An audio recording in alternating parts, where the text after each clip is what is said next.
different kinds of relationship in our lives, our friends, our family, our community, people at home or work, dating, romantic relationship.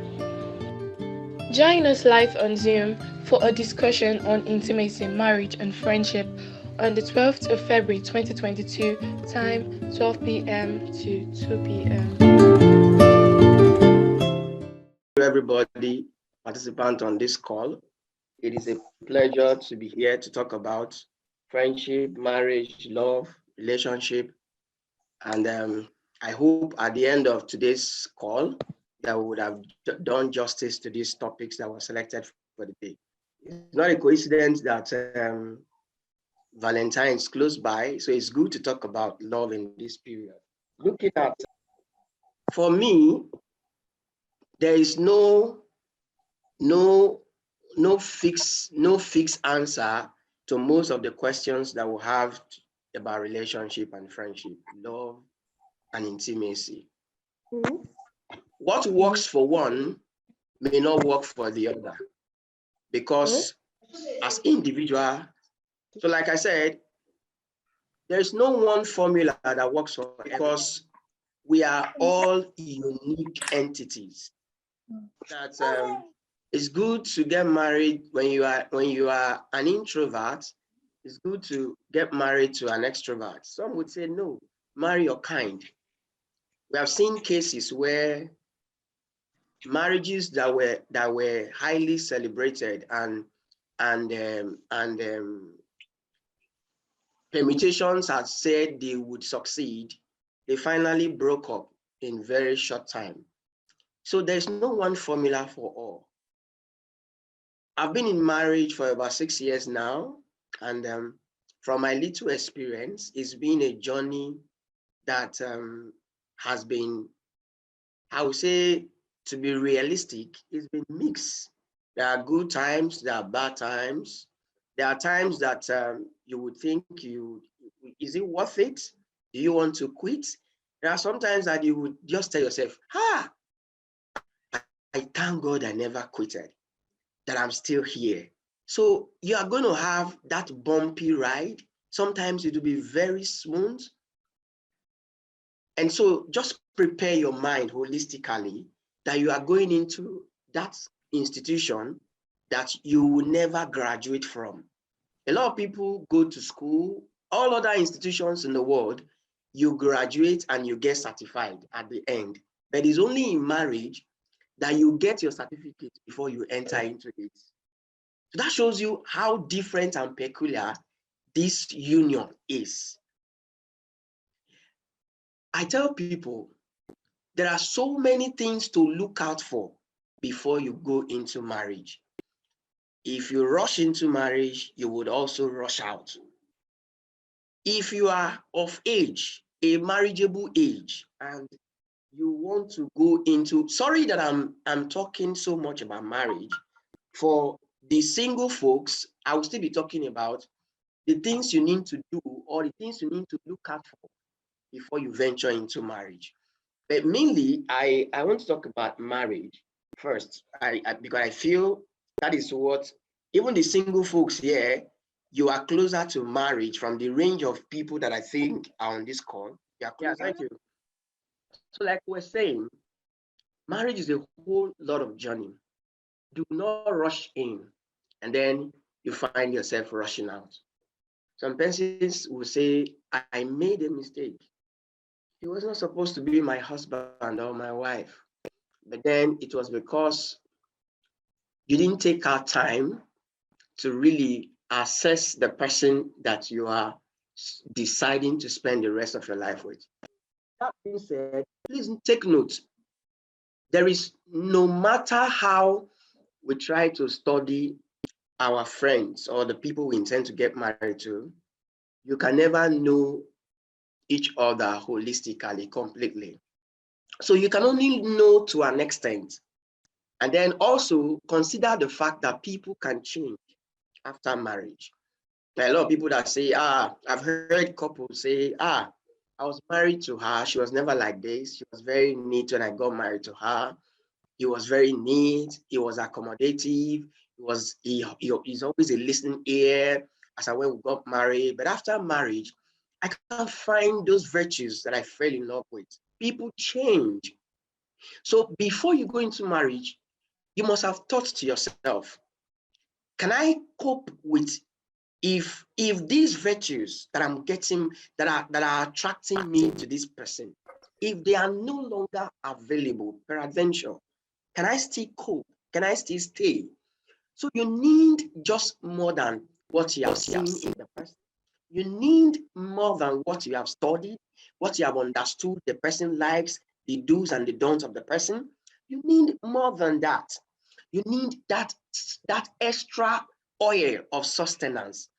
For me, I call it tolerance.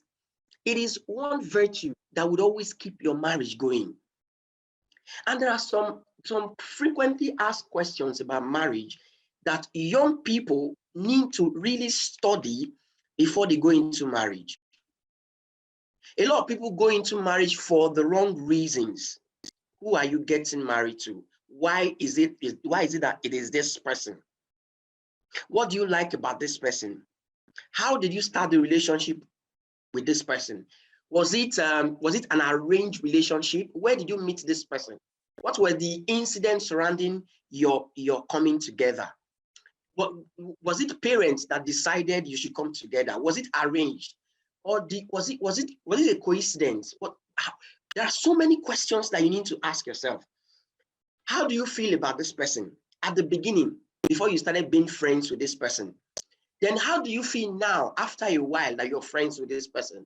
What are the new things that you have learned that this person likes and this person does not like? There are so many reactions that you see when you get closer to people. Those reactions, you cannot see them from afar. What are the questions they are asking? So it is the kind of questions that you ask. So it is the kind of questions that you ask yourself and you ask others that will help x-ray whether you're taking the right decisions or not. So I would say marriage should be the last step. First, be friends with the person you think you want to settle with. And in that period of friendship, you should be able to know certain level of things about the person. And next, you go to being intimate with the person. At that stage, you still have room to opt out when you see things that you don't like and cannot cope with. You still have room to opt out. Then finally, when you take the final step, go into proper courtship, it means you have decided that you want to know how it is, whether you can truly settle as this is your last bus stop. And then when you decide during courtship that yes, I can go on, then you finally end in marriage. For me, marriage is lovely. I met my wife. We're working at the same office. For the first, I want to talk about how it relates to me now. For the first six months, for the first 1 year, 6 months, we were never friends. I was just looking at her from a long distance. I could observe her, the way she does her things. Because I'm a very meticulous person, I like arranging things the way they should be. I was trying to see whether this person has the features that I'm looking for in a wife. I studied her for over a year, 6 months. And then within 3 months of going to her to say, this is what I am nursing. Is there a possibility of it happening? Within 3 months, we started looking at ourselves. Maybe because I had intentions within that 1 year, 6 months, I had done a lot of my checks. So I needed to give her that same time to also do her check after I made my intention. After a while, she came back with her replies, and then we started courtship, from courtship and then we got into marriage. We are blessed with kids. Outside that, we're also blessed We work as a team. One weak and feeble, she would help putting in all the efforts to ensure that every time it's a win-win for us as a family. So I will stop here, and maybe during the course of the questions, we would have your proper questions so we can react to them. Moderator, please. Thank you. Yes, I'm here. Thank you so much, moderator. I appreciate it. Good morning, everyone. I'm sure it's still morning in Nigeria as well, because we are just 1 hour time different. Thank you for having me here today. I'm just going to quickly build on what Mr. Tega have already talked about, because he really, mentioned some important points that I think would be very, very useful for everyone listening. I'm just going to quickly say that for each of those topics, I will just speak, randomly, and I'm sure that as you listen, you can connect each of my statements or my points to either friendship or self-awareness or marriage or intimacy. Then hopefully once I'm done, then we can now go into the question and answer, and we can see if we can buttress the points more at that point. I'm just going to quickly say that when you are thinking about getting married to anyone as a young person, it's important that you marry values and purpose. Okay? When you are planning to marry anyone, make sure you are looking out for values and purpose. I will give you a very simple, a very good example. Just imagine yourself getting in a vehicle and traveling somewhere, and someone is in that vehicle with you, okay? The journey will be more interesting and more faster, more effective when both of you are heading in the same direction. If you take Lagos, for example, if you are traveling from Lagos, saying you're going to a place like Ibadan or going to a place like somewhere in the east, if that person is going the opposite direction for you, that's going to delay your journey. So that is exactly what marriage is all about. When you are in a vehicle with someone who is heading into the same place with you, and the person shares the same values and purpose with you, it makes it interesting, make it easier, and it makes the journey more interesting. Okay.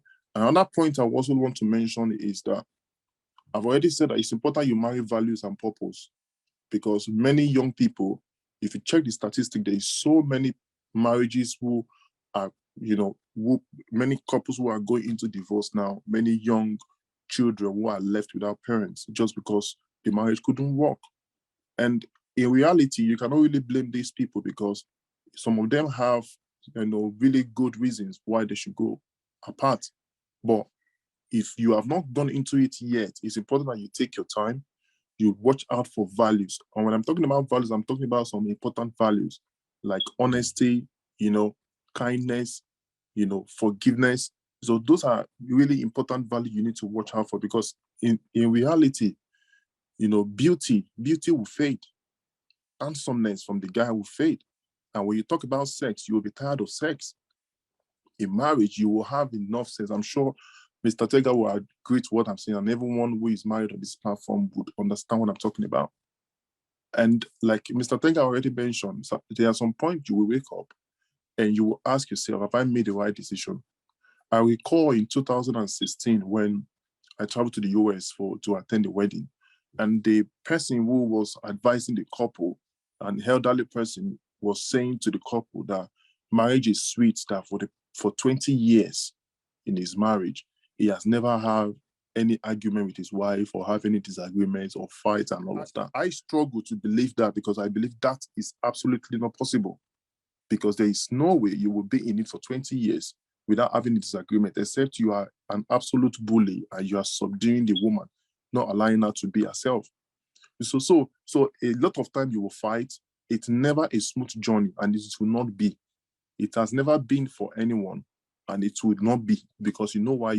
These are two people coming together into one union, and it takes time and process, and journey for you to formulate, for both of you to perfectly understand each other. And in the process of understanding each other, there will be a lot of friction, okay? And that is part of the building process. It's part of the journey. So it is always the good and the bad mixing together to make it interesting, okay? So It's important that you look out for values and purpose, because those are the things that will stand the test of time. Beauty will not stand the test of time. Good sex will not stand the test of time. At some point, all of these things will go. What will stand is those value and purpose that both of you share together. I'm sure you will agree with me that you would have seen, maybe online or anywhere, you will see some older couples who are in their 70s or 80s, and you still see them holding hands, happy together, doing this together. At that point, what is sustaining them at that marriage at that point? It's not the beauty, neither is it the sex. But what is sustaining them is the values they share and the purpose that they are both working on, that they believe together. And because they share those values together, okay, that has helped them to build friendship over the years. I repeat, I'm telling you, beauty will go.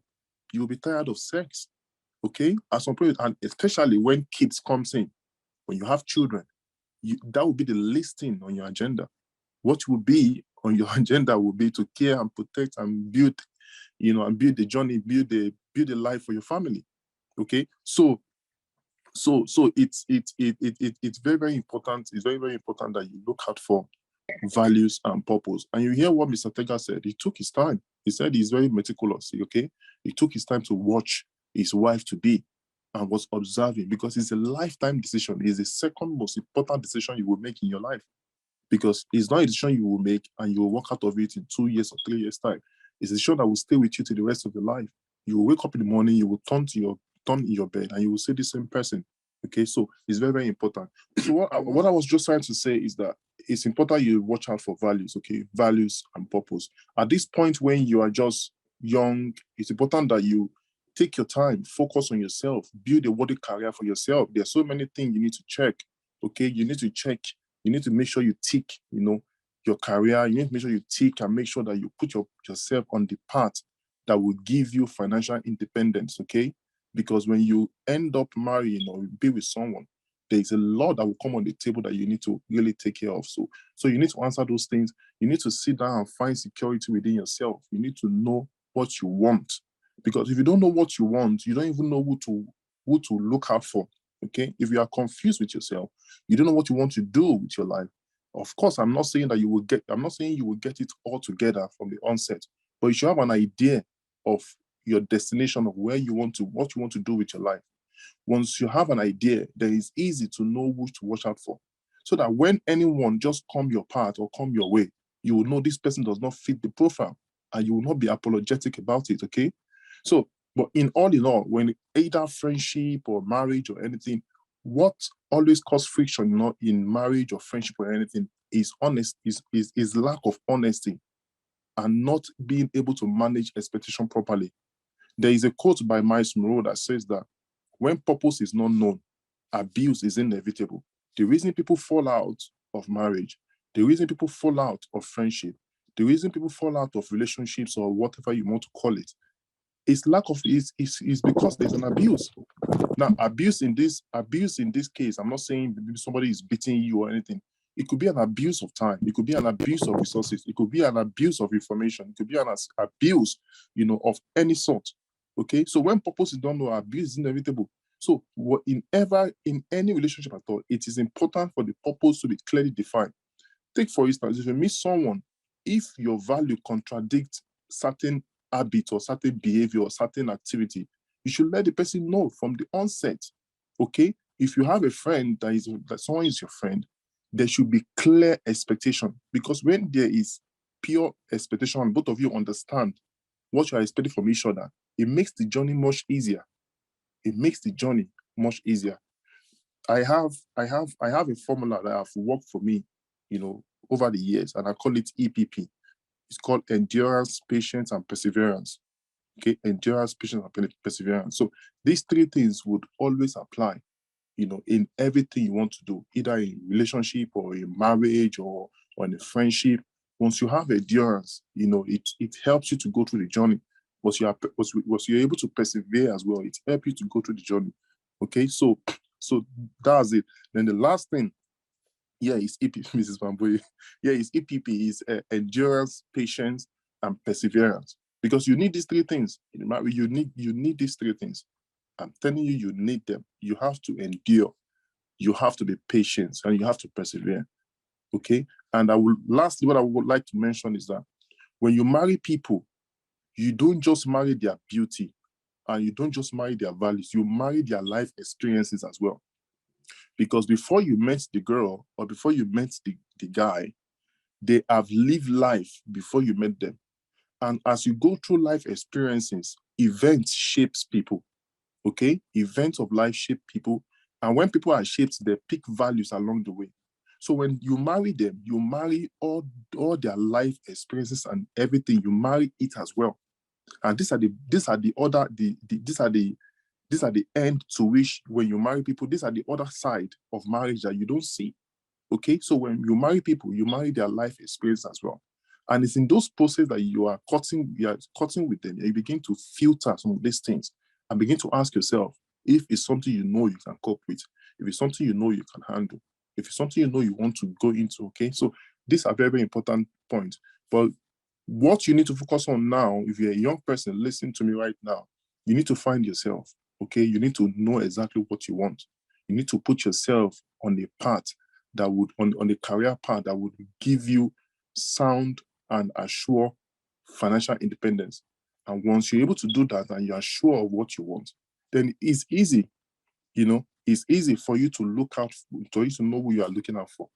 Okay. And that's just it. So I would just want to say thank you. I'm sure by the time we go into the question and answer, we'll be able to address some of the questions that will come up, and we can give a more points. Like Mr. Tega said, I was thinking that it would be a question and answer time. So thank you so much, moderator, and I will just pass it on back to you. Thank you. Sorry, moderator. Please, can we have your camera on? We can't see your face. Okay, no problem. Yes, I am here. Thank you. Okay. Thank you again for the privilege to be on this call. If you are getting set for marriage, you've heard the lessons here. Look for the values in the person you want to get married to. Be patient. You would have to, the road is bumpy sometimes and it's sweet sometimes. Be aware that you would see all this coming on your way, but just be rest assured that people have succeeded even with those bumps. And you too, you are not an exception, you would also succeed. There are times that you will make sacrifices, you would give. There are times that you would receive. There are times where you would have to dig in to find the solution to the problem. Be a team player with your partner. You have to always assist for you to succeed. Just do the right things, and I'm sure I've not done anything special in these 6 years, but I'm still in marriage and I hope to still be in marriage. So just do the right things part time, and then you find yourself enjoying your marriage. Thank you. Yes, I'm here. I'm on the call. Yes. Okay, please just summarize for us. Thank you. Okay, so I will still return back to the EPP I mentioned. So endurance, patience, and perseverance. These three things go a long way. On top of that, you need to be very clear of what you want, because you don't know what you want. You don't even know what to look out for as a young person. You have to put yourself on the path, on the career that will lead you to a better financial independence as a person. So just make sure that the EPP is always at the back of your mind, because you will need it. Endurance, patience, and perseverance. And it's also important that you find yourself some good mentor who have become successful in what you're trying to do, because there is nothing new. Whatever you're trying to embark on, somebody have been through the journey, and there are people who have success story.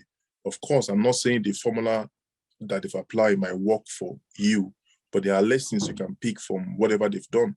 So find yourself a mentor as you're planning to go into this wonderful institution called marriage. Find people who have been through the path, who are successful in it. Ask questions, meet with them, let them guide and support you. Because when you do that, you save yourself from having some horrible experience. You don't have to be a victim for you to learn. You can learn from other people's experience and mistake. And that's how it works. So you must make sure that You don't have to be married for you to have a married mentor. You should find someone who is successful in that particular area you're trying to go into, and let them counsel you, let them guide you. If you're a Christian, make sure that you find someone who is successful in that same line, that share the same belief as you. And I'm sure that as you continue to do that, you will find out that your journey will be more sweeter. It doesn't mean you will not have challenges when you still go in, but what you have now done is that you now arm yourself with information. You are going in with information and awareness, and that's how it works.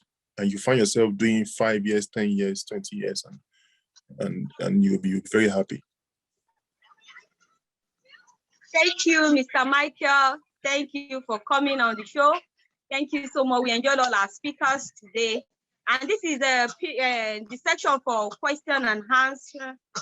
Please, if you have a question, please come up, ask your question. No, moderator, it's me, Tega. I wanted to let you know that we have a question already on the chat group. Thank you. Okay. Please. Hello, is everyone still here? Or is my network that is down? Okay, there's a question. Yeah, you were off briefly. I think it was the network. We have a question. I think you can go ahead and answer that question, please.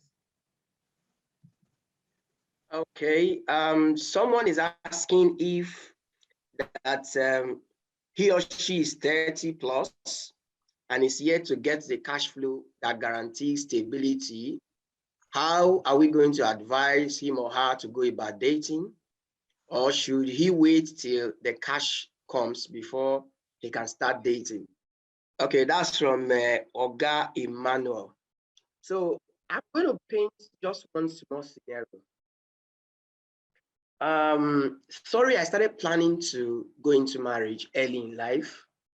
And from the stipend I saved during my National Youth Corps, I started saving towards what can help me build up marriage, because I looked at one of my uncle. He was about 50 then, and he had a child. He had 2 children. The first child was about 14, and the other child was about 9 or so as at then. So I looked at my uncle, and for me, I told myself already that when I'm getting close to 50, I should be preparing to start retiring from very active life of chasing the money around, then begin to settle in my kids, start putting them in places of interest, areas where they want to really play in life, where they want to be major players, advising them on where to, the direction to follow in life, the ones that want to pick up with where my career path, show them the right way to go. Then I asked myself, if that would happen at 50, it therefore implies that at least by 50, you should have a child that is close to 20 or more than 20. So therefore, I told myself, it's better if I get married on time, say between 25 and 30 would be the ideal time, so that if I'm 50, I would have a child already that is about 25, someone that you can mentor in any of the career paths that he or she chooses to follow. So I planned very early in life to get married. So this question, I would, although other panelists will talk about it, but then I would give my own perception. So marriage is not about the money. When I actually proposed to get married to my wife, I was earning 48,000 naira as my monthly salary. And do you know what? I was on contract, and that 48,000 naira was not fixed. So what I mean not fixed, if I miss coming to work one day, that one day value is deducted. So the salary is prorated. So but from that 48,000, I told myself it was time to start planning for marriage. These days, a lot of people want to do very elaborate marriages. They want to be heard. They want the social media to hear that they are getting married. They want the who and who in the society to be part of their marriage. They want their cake to be prepared by the best cake vendor in Nigeria. They want so many things that all. Okay. So for me, you can begin where you are. Where you are, you can begin from there.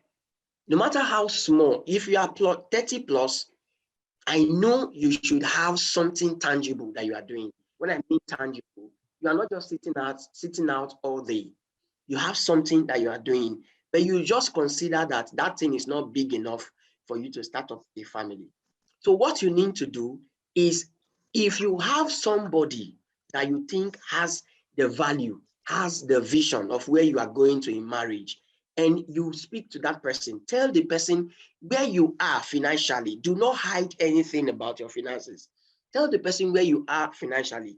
If you both agree to work together as a team, whatever you both bring to the table would be sufficient to start planning for the family life that you're about to go into. That would be my response, because the moderator is already asking me to round up. Thank you, everybody. I understand, moderator. Please go ahead, please. Okay. Are you directing the question to any of us, the panelists? Okay, I think I will just answer that question. First, when you mean relationship, are you talking about a relationship that will lead to marriage? Because a relationship could be maybe among friends, or I would just assume that it's a relationship that will lead to marriage. Now, yes. So, a healthy relationship is not a relationship that will abuse you. Okay. For it to be healthy, it will not abuse anything that has to do with you. It will not abuse you as a person. It will not abuse your time. It will not abuse your resources. It will not abuse the information that they have access to. There will be honesty at the core of that kind of relationship. There will be respect at the core of that kind of relationship. Respect in the sense that you will respect what the person wants.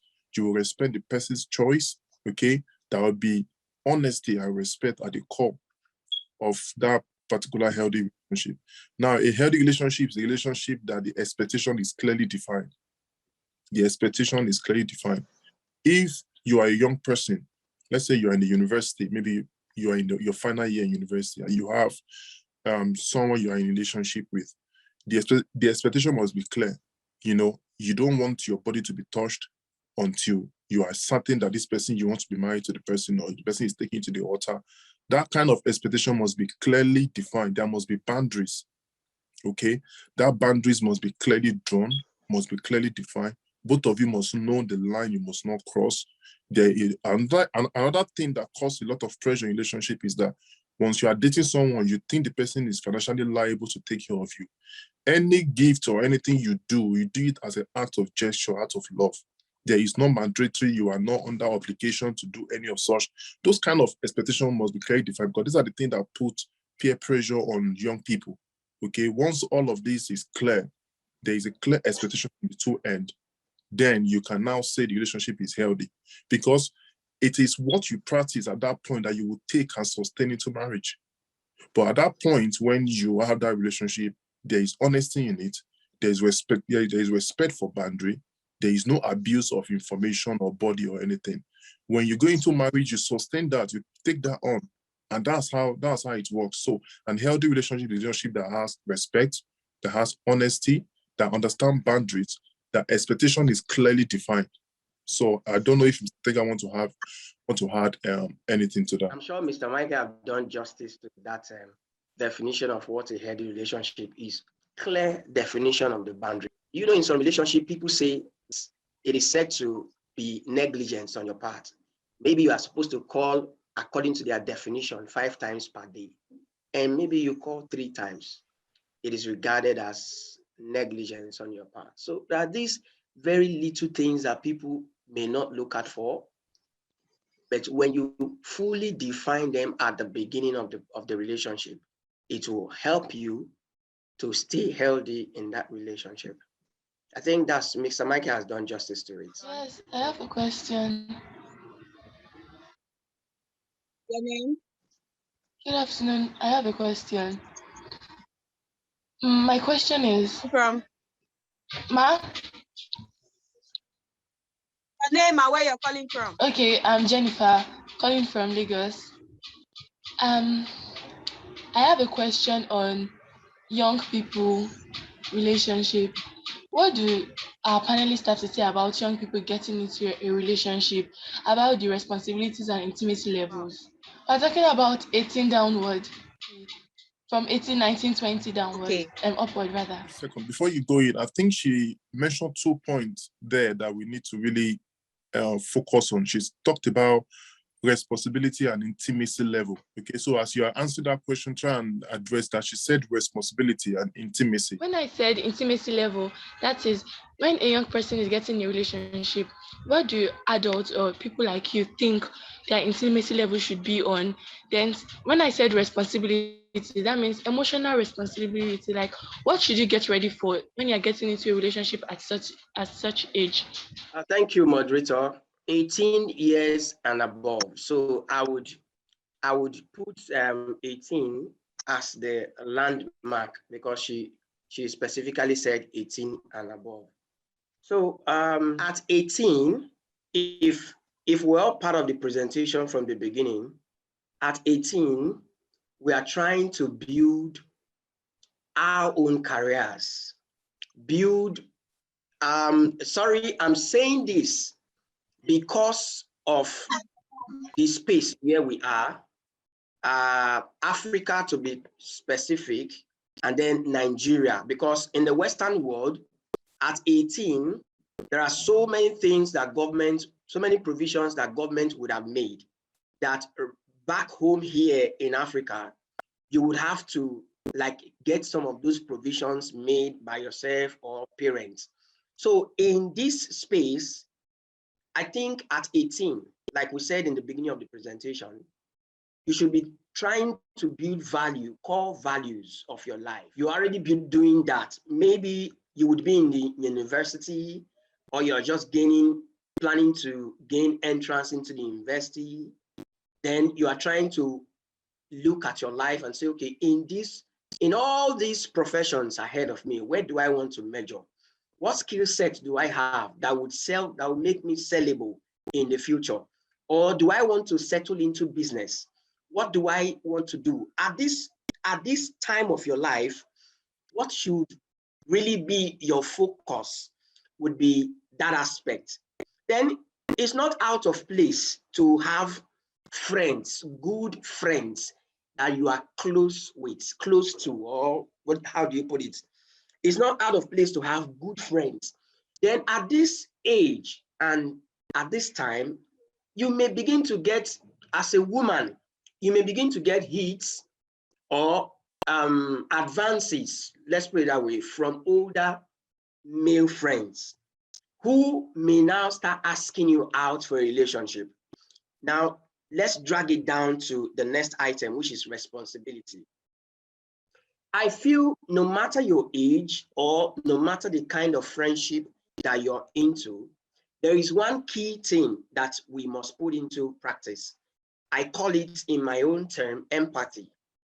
So if you're in a relationship, I believe that whatever you do, whatever happens to your partner or your friend or your second, you should empathize. For instance, yes, in love, I somehow I feel empathy is part of love. So if your partner or your friend is going through something, these are some of the responsibilities I look at for. You are able to say, you are able to reach out, you are able to discuss what the problem is, you are able to provide solutions, advice, you empathize with the person. Then when you have the means and you can solve the problem by providing resources, you have the means and you can, and it's convenient for you, you can also do that in terms of responsibility. And in terms of intimacy, At 18, I feel you do not yet know in total what it looks like to be, okay, no, Jennifer was quick to say she wasn't referring to sex in terms of intimacy. So I would, to answer her questions, I would, in the same vein, not talk about sex in my response. Rather, I would talk about intimacy as it involves all other aspects. You can reach out, you can check on the person, you can know what they go through, you can try to be like a shoulder when they are heavy-hearted. You can try to find out what the issues are, but then you have defined a boundary to say there is no sex in the intimacy that you are referring to. Thank you. Mr. Michael was going to react to the question also. Okay, so thank you. Quickly, she mentioned about responsibility and intimacy, and it's important that we she said responsibility in terms of what is she supposed to look out for, what to expect, okay, when you get into a relationship, so that she will be able to manage herself very well. Now, I would like to say, if you're a young person listening to me here right now, and you are 18 or 18, 19, 20, as long as you're not married, please know that there is no obligation, because what you have seen in social media or around in our recent years is that young people are constantly being put under pressure. There is no obligation, okay? There is no obligation of whatsoever. There is no obligation. If you are in a relationship with someone, you are in a relationship with them to know them and build friendship, okay? There is no obligation of money. There is no even obligation of emotional commitment. There is no obligation of intimacy level.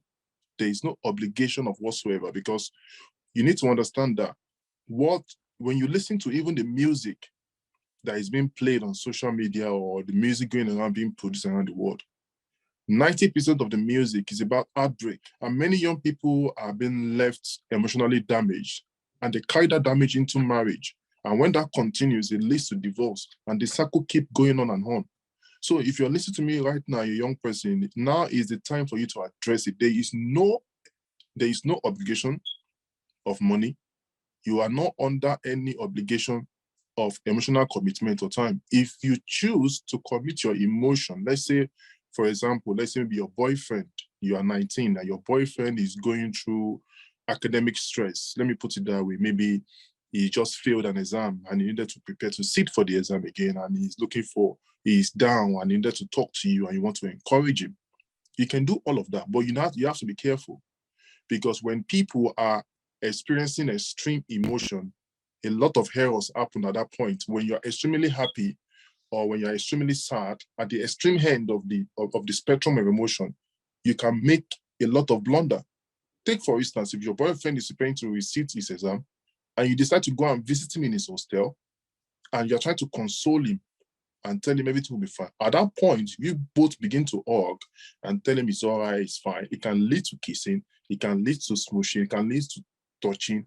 Then before you know, it leads to sex. Before you know, it leads to early pregnancy. Before you know, it leads to a child that you're not expecting. Before you know, it leads to you becoming a mom in the early years of your life. Before you know, it's just pile up. It just pile up. It just pile up. It just pile up, and it become a big issue. So there is no obligation of any kind. There is no obligation of any kind. Don't let anybody put you under any obligation. And one of the ways to manage that is that as you get into that relationship, let expectation be clearly defined. Let it be clearly defined. Let each person know their boundary. Let the person know if your boyfriend is struggling, is going through financial struggle, and you need to support your boyfriend maybe like 2,000 or 1,000 or 3,000. If you are doing that because you choose to do it, not because you are obliged to do it. And it shouldn't become your responsibility. So you don't have any responsibility whatsoever. The responsibility you have actually is to get to know the person and build friendship. Is to get to understand where the person wants to go in their life, what the person wants to do, and how you can support them in that process. All right. So there's no obligation. There's no obligation of any kind. And I just thought to mention that. Thank you. Thank you, moderator. Do have a wonderful day too. And bye for now. Bye, everybody.